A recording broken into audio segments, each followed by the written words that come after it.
ಭಾರತೀಯ ವಾಯುಪಡೆ ವಿಮಾನ ಪತನ ಆಗಿಬಿಟ್ಟಿದೆ. ವಿಮಾನ ದುರಂತದಲ್ಲಿ ಒಬ್ಬ ಪೈಲಟ್ ಸಾವನ್ನಪ್ಪಿದ್ದಾನೆ. ಅವಶೇಷಗಳ ಅಡಿಯಲ್ಲಿ ಪೈಲಟ್ನ ಶವ ಕೂಡ ಸಿಕ್ಕಿದೆ. ರಾಜಸ್ಥಾನದ ರತನ್ಗಢದ ಚೂರು ಬಳಿಯಲ್ಲಿ ಈ ವಿಮಾನ ಬಿದ್ದಿರೋದು.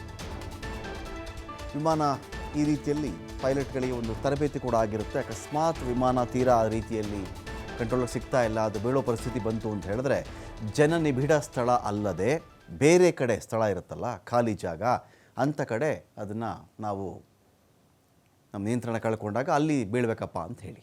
ಅಂದರೆ ಏನಾಗುತ್ತೆ, ಜನ ಇರೋ ಕಡೆ ಆದರೆ ಸಾವು ನೋವು ಇನ್ನೂ ಜಾಸ್ತಿ ಆಗುತ್ತೆ ಅಂತ ಹೇಳಿ ಕೆಲವೊಮ್ಮೆ ಈ ಪೈಲಟ್ಗಳು ಅಂಥ ಅಪಾಯ ಸ್ಥಿತಿ ಬಂದಾಗ ಅವರು ಜಂಪ್ ಮಾಡ್ತಕ್ಕಂಥ ವ್ಯವಸ್ಥೆ ಕೂಡ ಇರುತ್ತೆ.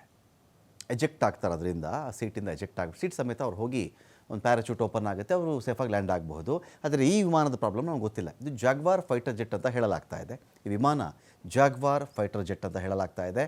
ಇದರ ಅವಶೇಷಗಳ ಅಡಿಯಲ್ಲಿಯೇ ಓರ್ವ ಪೈಲಟ್ನ ಶವ ಇಲ್ಲಿ ಸಿಕ್ಕಿದೆ. ರಾಜಸ್ಥಾನದ ರತನ್ಗಢದ ಚೂರು ಬಳಿಯಲ್ಲಿ ವಿಮಾನ ಪತನ ಆಗಿರೋದು. ಸ್ಥಳಕ್ಕೆ ಅಗ್ನಿಶಾಮಕ ಸಿಬ್ಬಂದಿ ಮತ್ತು ಅಧಿಕಾರಿಗಳು ಭೇಟಿ ಕೊಡ್ತಾ ಇದ್ದಾರೆ. ಕೃಷಿ ಭೂಮಿಯಲ್ಲಿ ಬಿದ್ದು ಹೊತ್ತು ಉರಿದಿದೆ ಈ ಒಂದು ವಿಮಾನ.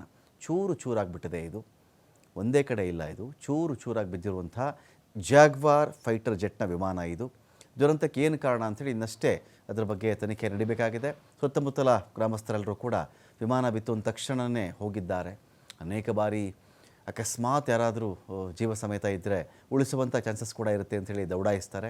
ಆದರೆ ಇಲ್ಲಿವರೆಗಿನ ಮಾಹಿತಿ ಪ್ರಕಾರ ಒಬ್ಬ ಪೈಲಟ್ನ ಶವ ಈ ಒಂದು ಜಾಗ್ವಾರ್ ಫೈಟರ್ ಜೆಟ್ನ ದುರಂತದಲ್ಲಿ ಸಿಕ್ಕಿದೆ.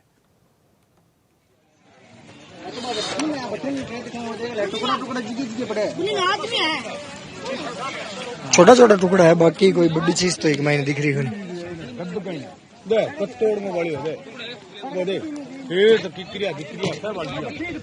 हाँ